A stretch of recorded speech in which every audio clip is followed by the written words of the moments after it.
Assalamu alaikum everyone. Welcome to the Muslim Career Guide with your host, Elia Qayyum. Today I am joined with Sister Jana. Thank you so much for joining me today. Of course. Thank you for having me. So do you mind giving a brief introduction of who you are and what you do? Sure. My name is Jana Al-Akhras. I am based out of Columbus, Ohio. I was born and raised here. I went to Ohio State for undergrad, the Ohio State University, and I majored in international studies and I minored, I did a specialization in Middle East studies and international relations and foreign affairs. And then I did a minor in Arabic. And then I went on to law school at Ohio State as well. And 3 years of law school, and then I've been in the workforce ever since. So I graduated. I'm not very like, just full disclosure, I haven't been in the workforce for that long. So Oh wow, I mean, mashallah, that's like amazing too. Like, cause I didn't know that there were so many levels of school and also like the amount of specializations that you can do within like international relations and law. So it's like really cool. yeah, definitely. So before we get into the questions, I like to do like icebreaker questions. So Sure. there's like pretty silly like rapid fire questions. So you can give your most current answer. Okay. Perfect. So what is your favorite book? My favorite book, well, growing up, it was To Kill a Mockingbird, so much so that Ooh, I named my cat Atticus. So, you know. that one's a good one. Yeah. What is your favorite movie? My favorite movie. That's a tough one. I mean, I like really like silly movies, so probably like Me White too. or like Yeah. or like Clueless or something like that. Ooh, yeah. And then favorite recent purchase. My favorite recent purchase was probably I just bought my first pair of Jordans, and so I'm very excited about that. I'm a little bit late to the trend, but that's my most recent favorite purchase. Yeah. I mean, those are still always exciting too. So, what's something that you don't understand? What something I don't understand? Yeah. This is embarrassing, but like how the mail works. Well, it doesn't make any sense to me, and everyone will make fun of me for it for as long as I live, but it doesn't compute. Yeah. And then the last one is favorite emoji. My favorite emoji, Yeah. um, probably the one that has like those eyes that are like, you know what I'm talking about? It's Yeah, like, I yeah, think so. that Yeah, that one's really funny. But yeah, thank you so much for the rapid fire. one. And now we'll jump right into the interview. Sure. So the first question I have is, how did you know you want to become an immigration lawyer? Yeah. So I actually didn't know I wanted to become an immigration lawyer at all. The thing that they don't really tell you about law school is that you go in there and then you're kind of expected to either figure out through your classes what you're interested in, or you should go in knowing what you're interested in. But I had no intention of becoming an immigration lawyer, actually. Right. By the time that I graduated, I accepted a position in-house. So I was an attorney for the university. And I actually started out my practice, defending the university. Like it's like a branch called higher education law. And so I Mhm. was in higher ed, and I was working on matters of sexual assault, sexual discrimination, student issues within the university. It's like kind of falls under Title IX. And then I got the opportunity to go into immigration, and that's kind of how I stumbled into it. It's such a every single subset of law is so different. And so I mean I wouldn't call myself an expert in immigration law yet. I don't think anyone really is up Yeah. until they're 10 years into their career.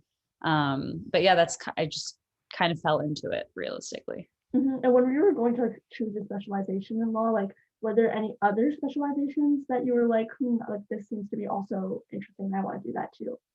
Well, see, that's the thing. You don't really get to choose a specialization in law school. It's like whatever job you get post law school, people essentially become specialized over time. Oh, It's not really like medicine. There's no fellowships afterwards. There's no residencies. So yeah, with law, it was more, I went into law school thinking I wanted to do like contracts, and like, I just wanted to be like at a desk, never in front of a judge. I just yeah. wanted to like work and then work my way into going into like an in-house role where I would Mhm. essentially like be an attorney for one client. That's what in-house essentially means. It's like you have one client, whereas other types of attorneys you have multiple clients that you're balancing all the time. And so I wanted to be in-house because I felt like it made more sense, like from a work-life balance aspect or whatever. Mhm. And yeah, that's not what I'm doing now. Yeah, so you're not in-house now. No, not in-house anymore. Okay. And also, what is an immigration lawyer for those of the viewers who may not know, and what are some of the common responsibilities that you have? Yeah, so there's actually different types of immigration law. I'm essentially doing federal immigration. And so, dealing with, um, you know, cases of, well, it roughly right now, what I've been doing is that, post Trump's Muslim bans and post like the presidential proclamations during the Trump administration, it essentially created a really, really massive backlog in the immigration process. And so there's different ways to come to the United States.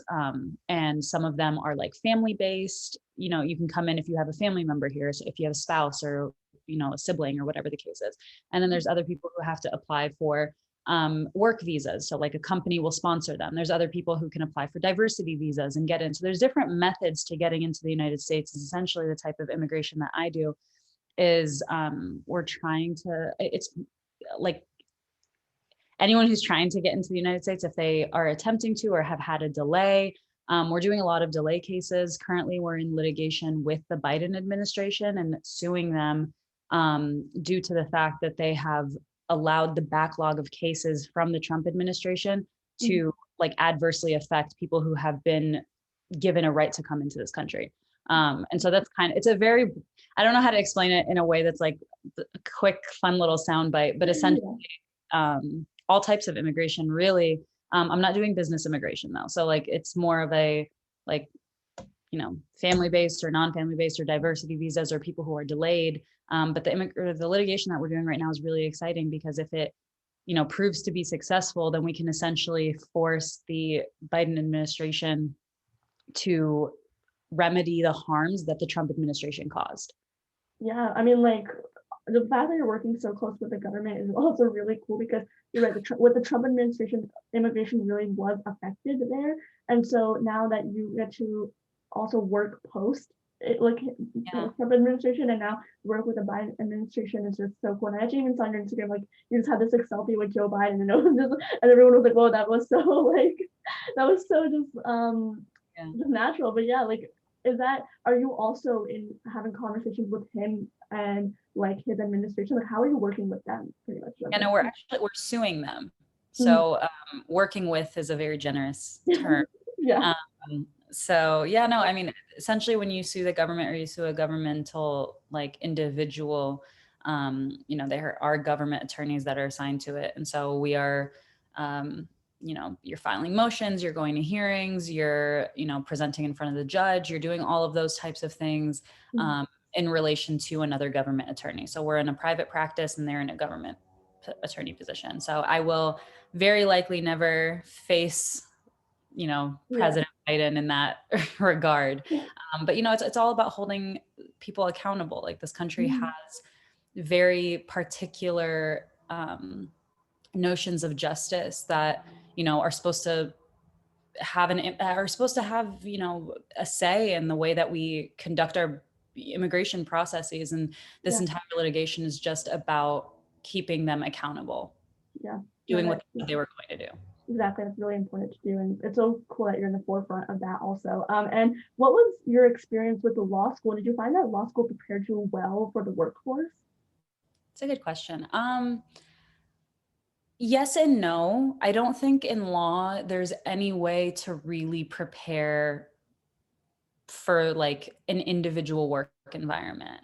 I think every single firm or every single job that you get is going to have like a very specific company culture or a firm culture, or, for example, I took one immigration law class in law Yeah. school, like just one. Wow. And then now I'm working in it full time. You know what I mean? Mhm. And so as far as preparation goes, like of course, like I know like the bare minimum, I know the basics, I know all of those types of things, but there's a lot of on the job learning. And I think you'll find that in any sort of field practice that somebody does. The point of law school is to teach you how to think like a lawyer. Like that's the point of all 3 years of it. it's to how to think like a lawyer, how to be a critical thinker, how to research, how to write really well, how to be persuasive. All of those types of skills are going to be highly beneficial in any sort of type of law that you end up in. So from that perspective, absolutely, it was extremely like helpful and like preparing, like helpful in preparing me. But as far as real life experience, I don't think there's anything that can replicate that, and I don't think law is particularly unique in that sense. I think most jobs, by the time that you leave college or you leave a grad school program or you leave anything and then you actually go to the job, it's a lot of on the job learning. Exactly, yeah. And were you able to like participate in internships that would help you also understand that a little bit more before the workforce? Yeah, definitely. They really recommend in law school that you go to, you try to get a firm job early on within the summers. So you can't work during your first year of law school, but you can work your first summer and then your second summer. And then if your second summer goes well and you like the job, typically they'll offer you a position to work post your third year, Mhm, after the bar and everything, obviously. mhm. But yeah, so the first year, my first summer, I actually worked for the ADC, which is the American Arab Anti-Discrimination Committee. And they're based out of Dearborn. And so I did that for my first summer. My second summer, I actually went overseas to Qatar. And I did a split summer at two firms. One was Denton's, which is an international firm, and the second was Allen and Overy. And so those were very different experiences than my first summer, which was like very civil rights oriented. And then when I graduated, I actually didn't do either of those things. Yeah. And then I went into higher ed. Wow. And you don't have to go fully in depth into this, but what was like the application process for you like when applying, even just during internships and then post university or post law school? Oh, the like application process for jobs. Yeah. Yeah, law school's, I mean, not to get too deep into it, but law school is pretty specific. You apply like any other job or whatever, but typically law jobs require you to have like letters of recommendation. They require you to have a writing sample, which is essentially like a memorandum about 10 pages long that shows that you can, argue a concept from start to finish and show your proofs and your evidence and stuff like that. So it's pretty standard. I would say as far as any other job applications go. Sometimes, jobs will be very specific, and I've had positions that have asked me to like, the first interview will go well, and then the second interview they'll say, I'm going to send you a prompt and I want 15 pages completed within a week on this topic, and we'll see how you do. And it's like, do you want the job enough to write 15 pages of something in a week off? And that's Exactly. question. But yeah, every application process is a little bit different, but I think at the end of the day, what really matters coming out of law school is, is your GPA decent? And that'll depend really on the type of law that you want to go into, and more so than anything, it's bar passage. So if you want to actually practice as an attorney, because when you graduate law school, you're a JD automatically, like those are the letters that go behind your name. But once you pass the bar, you're an Esquire. And so that means that you could actually practice law, Mhm. but a person who's JD can't practice law in the same way. And so bar passage really has a lot to do with the types of jobs you can actually get. Interesting. And like relating to school right now, like a question for our listeners was, what do you have any MCAT tips? I never took the MCAT. So the entrance exam for law school is the LSAT, um, Um, the LSAT. And that is a very different exam than the MCAT. The MCAT is very technical, and you have to have like, I'm assuming science, like understanding. yeah, Um, yeah, the MCAT is the entrance exam for medical schools. So the I, LSAT, I'm not sure if I wrote that incorrectly or the listener did, but I'm still sorry. no, you're fine. I took the LSAT. And Okay. that was, I mean, there's different sections of the LSAT, and I would say realistically, the thing that's different about law school is that you don't have to have a particular degree in undergrad to apply for law school. You can major in music, you can major in philosophy, you can major in any one of the sciences. Like I've had, econ majors who went to law school, all of those types of things. And so the LSAT doesn't actually test any sort of real tangible knowledge in the same way that the MCAT would, because you have to be pre-med to go to med school. Yeah. So the LSAT tests your critical thinking, your argument skills, like all of those types of things. And those are, in my opinion, you can learn them very well. It's like a game. Like at the end of the day, if you buy the book and take a course and take enough practice tests, I think really anyone could do well. Yeah, I mean that's such a great tip, and I think honestly with anything, any other test too, like just having that practice is really important. But what is the hardest process of immigration that you have to help people go through? Um, the hardest part.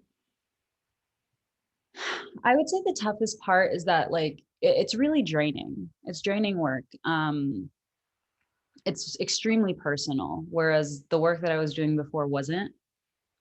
It just felt a lot more like separate, and Mhm. it wasn't like anything was on fire on a daily basis. And with this, in immigration, um, especially with like why people are attempting to immigrate to the United States and what's happening all around the world, and particularly with COVID and the fact that people are living in areas that are just completely rampaged by this. Like it feels as though there's always a fire to put out. And I think that's probably the hardest part of it, because if you are an empathetic person in any sort of capacity, there's no way you can hear somebody's story and not feel immediately responsible for them. Yeah. uh, so I would say that's definitely the hardest part of it. Yeah, would you say that it's like a downside that your empathy can get in the way of people's stories and why they're immigrating? I don't think so. I wouldn't say I think the best thing that you can have as an attorney is a sense of empathy, for Mhm. sure, because there's a misconception that lawyers like spin facts or make up things or lie or whatever the case. At the end of the day, a fact is a fact, and how you present it is it's not up to you. It's an arbiter that is going to figure it out at the end of the day. And so in order to be like a good representative of people, you have to feel for them, or you have to be invested in them in some sort of capacity. There's obviously a line, like turn your phone off at a certain point, and you can't, you have to take some time for yourself. But Mhm. I think in order to be a good anything, it's not just attorney. I think in order to be a good teacher, in order to be a good physician, in order to be a good, literally any number of jobs, you have to be able to relate to the individuals that you're working with. Because otherwise it's just a cold process, and like, what's the point? It is, and I feel like you wouldn't feel passionate for wanting to really help them out. Like, what if you're passionate to helping someone out? It's like you're going to do whatever you can to get them through the process. But if you're not as passionate, like you might almost just care for the money. I guess like that could just be for anyone in any job. So that could it's really important. I think you're right to have empathy in like a lot of those sort of jobs. Yeah, definitely. And like you said, immigration is just like a long and drained process to help for one person. But how do you balance like multiple clients? Yeah. I think it just, again, I think for me, it's very different. It's a firm that's rapidly growing, which I feel really, really lucky about. Um, but balancing is just one of those things that you have to learn to do. And if you don't learn to do it, it's gonna come back and bite you regardless. So like it's a sink or swim situation. Okay. I feel really fortunate that I'm never like, it's definitely a lot of work, but I know that I have, other people at the firm that I can talk to, or that can like pick up slack or help me out or whatever the case is. But more than anything, it's like organization is key regardless of what space that you're in. And so, you know, set firm deadlines, make sure you meet them for yourself, even if they're not the deadlines that your company has for you. Make sure your workspace is like exactly like a place that's conducive to actually working, with everyone working at home and stuff like Yeah. that. Stay on task, especially when you're having to turn your house into your work environment. It's like Mhm. the lines are very blurred. But yeah, no, staying on top of clients and stuff, I think it's the same way with any type of job. Like if you're feeling overburdened or overworked, you shouldn't be afraid to ask for help. And I think a lot of young people feel like a sense of fear about asking for help because they don't want to look like they can't handle it, or they don't want to look like they're not capable, or they're not prepared, or all of those types of things. But like the reality is like everyone needs help. Like, and I mean, I'm the first one to say it. Like if I'm overworked or stretched, I'll be like, excuse me, like I Yeah. appreciate like the opportunity, all that stuff, whatever, but is there somebody else that can handle this right now? And they're pretty good Mhm. about it.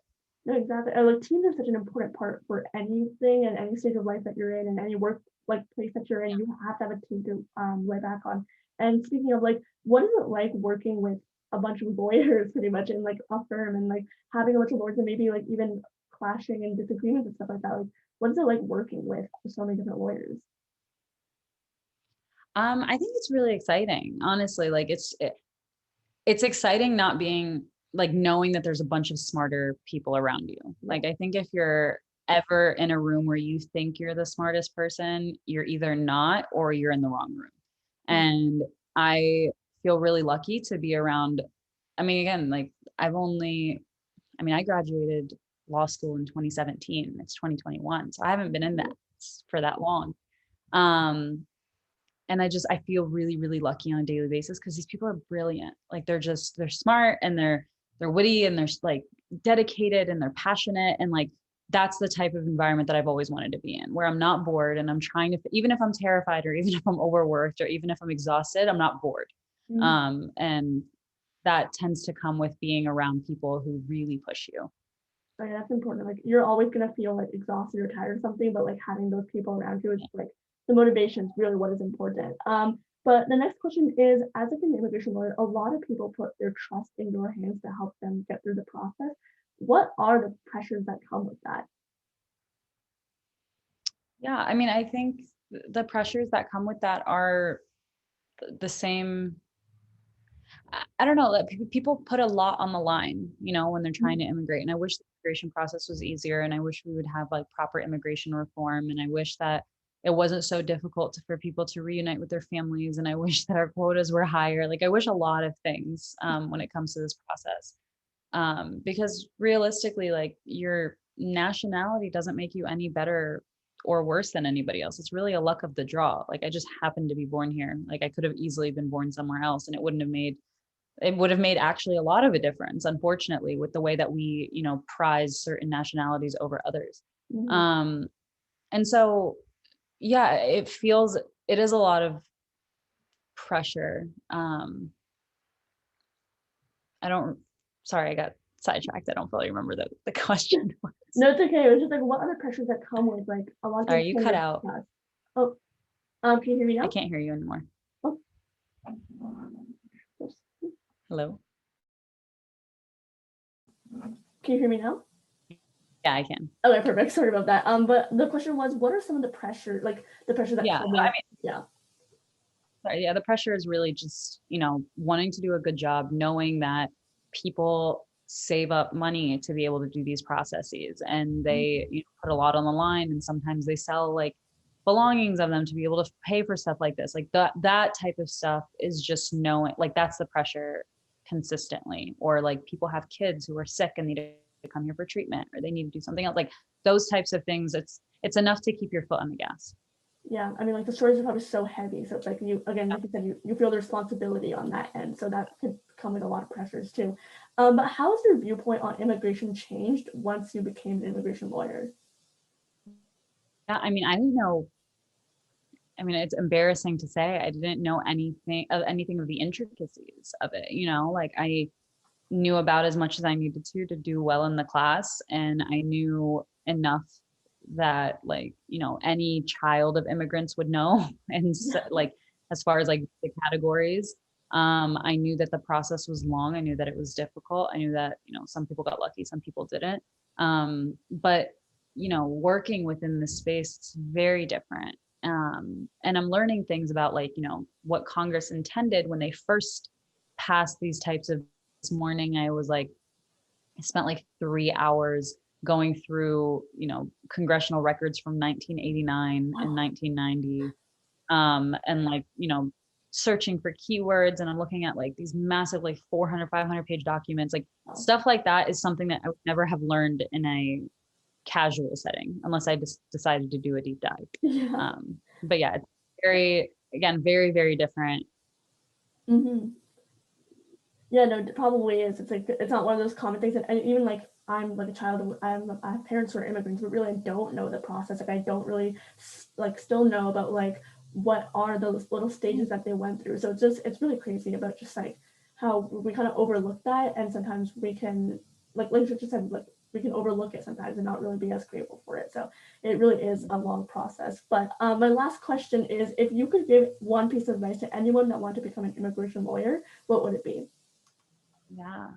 Um, I'm gonna make it a little bit more broad Mhm. because I think immigration law, like law or not, my piece of advice would be to just like really, really focus during law school, do the best you absolutely can. Grades do matter, unfortunately. Mhm. It's one of those spaces where just graduating sometimes isn't enough. Like you want to make sure that you do really well and network as hard as you can, talk to people in this space. Like sometimes it feels silly, but like, before I graduated, I would talk to pretty much anybody who would listen to me. And I'd just be like, can I, buy you a coffee and can I sit down with you for like 30 minutes? Can we figure this out? Kind of like what you're doing right now, honestly. Yeah. It's really valuable to meet people of different experiences and different backgrounds because honestly, 3 years goes by like this. Like it is the fastest time of your life. Like I blinked and law school was over. And then all of a sudden I'm like thrust into the world and I'm like, what am I supposed to do? Like, Yeah. how am I supposed to navigate this? How am I supposed to be an adult? Like Mhm. I'm not a full person yet. Like it was a very rude awakening Yeah. right off the bat. And yeah, my advice is just to like enjoy it, but to also spend as much time as you can, like as far as preparation goes, like really just putting yourself out there. Like I'm a little bit more of a extroverted person and I still had problem. Like I still had trouble with it. Yeah. But yeah, like networking, making sure that your grades are good. And if you're interested in immigration, there's no shortage of work. Like there's no shortage of work. There's always work to be done. And there's always people who, like, in my opinion, like form or like attorneys are really willing, like I don't know, something about attorneys, like they love to talk about themselves, you know what I mean? And so like if you sat an attorney down and you were just like, hey, like I really, really admire you and I really want to talk to you, like Yeah. anyone will give you their time. And so yeah, like just put yourself out there. I think it's really scary. And I think, probably like a year of COVID has desocialized a lot of us and we don't know how to like Mhm. actually interact with people. But it's worth putting yourself out there because you may not know. Like I didn't know I wanted to do immigration at all. I had not a clue about it. I was doing higher education and I didn't even know I wanted to do higher education. And at the end of the day, like your experiences are all going to build on each other. And so I just wouldn't get married necessarily to one particular specialization in one particular area and just like let yourself be open to it because at the end of the day, it's all experience. Exactly. Like you don't know what will come your way that you're gonna be like, shoot, like, I hate, absolutely hate this. Don't want to do this anymore. I need to take like a route. And so I was talking about this with someone recently where it's like, I find it interesting that people who usually get their degrees in something don't usually have a job in that degree because it's like people end up changing their routes and changing their minds. It's like your degree doesn't really make up what you're doing. So it's a really interesting point of like that you made there. And Yeah. even like with networking too, like the Muslim career guide, like I I mean, I interview people that I would never see myself in careers for. And so, but the thing is, like, I still learn so much from them. So, like, I also agree with you in the fact that, like, networking is so important and just talking with people and different walks of life is also just so cool. Yeah, I'm sure at this point, I mean, I looked at your YouTube channel before I got on here and I like saw the amount of people that you had talked to and like their Mhm. backgrounds and stuff like that. So you must have a decent idea about what you're interested in at this point. Maybe. I don't know. Yeah, no, definitely. Like, even just before and after too, like, it's really nice. So, like, but I've also got to like see what different areas of I guess jobs that there are. Like I love coding and like computer science, but like Okay, I've also got to like see the different areas of tech with through these interviews. It's just really nice and it's really cool. amazing. So yeah, just after again so much, Mr. Jana. Like I know so many people probably learned so much from this interview. So thank you so much. But where can everyone find you? Whether that's on social media or anything like that. Yeah, you can find me. My handles are the same on pretty much every site. So Instagram, Twitter. It's the as in THE and then ALAKHRAS. And it's the Al-Akhras and it's on Instagram and it's on Twitter. It's also my email, so thealakhras@gmail.com, whatever the case is. If anyone needs to reach out and like get further information, I'm happy to answer anything. That's perfect. Thank you so much. And we'll leave the link in the description box down below, along with all the syndicates links. Again, Jazakallah so much for joining me, and inshallah, we will see you all next week. Assalamu alaikum.